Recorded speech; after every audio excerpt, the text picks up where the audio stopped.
maybe. We'll debate Bernie at another time, but in other news, the Daily Mail is reporting that the CDC and FDA officials altered COVID guidance and even suppressed findings related to the virus due to political pressure. Federal investigators spoke to more than a dozen directors who worked at the agencies and exposed that political interference in scientific reports, pointing to fears that research was tampered with.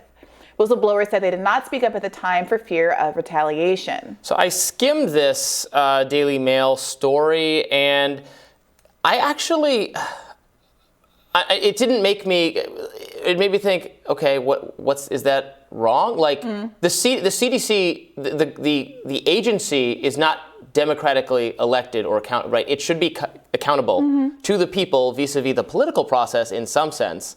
Like I'm not outraged by some of our government officials, like our elected officials, even the Biden administration, saying, excuse me, what you're telling us is insane and nobody's going to do it and we need better guidance from you, or like this is like that should happen. Yeah, I mean, I think the idea of having an independent agency is that you should, they've been granted the authority to have independent trust because something like science shouldn't be political. But there is always a concern about checks and balances. And that's why there are, procedures to take in the context of administrative law and guidance. And part of what we're talking about with the mask mandates is one of those checks and balances on an administrative body. You are still subject to that kind of censure in a legal process. So it's difficult. Everything.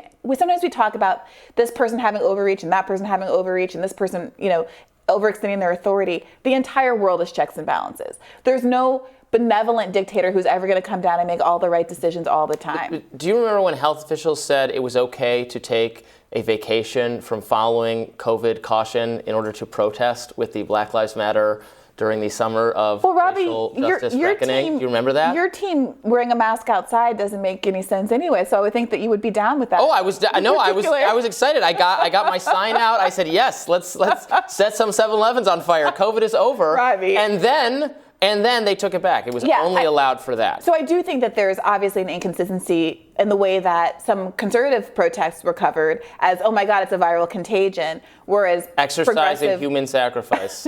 Yeah, that's how it was literally described. It was framed differently. At the same time, I do think, whether or not you think it was effective, there was a degree of mask wearing that was happening and spacing out that was happening at progressive protests, and you have had these super spreader events. They were shouting, they were singing, they were wearing masks. You do have these super spreader events that seem to have emerged repeatedly, not just from conservative protests. I don't think that there's any documentation of that, but these official conservative events where there is this pomp and circumstance, this COVID theater, which again, we've seen on the left as well, but like in the State of the Union, for instance, but this COVID theater where you have Donald Trump taking down half of Congress, it seems, and some future Supreme Court justices. The Rose Garden massacre? Right, yeah. Right. And that is also not a good model to be setting for the general public. So again, I don't mean to both sides this, but it does seem to be the case that I understand completely why anybody on any part of the political spectrum would feel like they can't rely on anybody but their own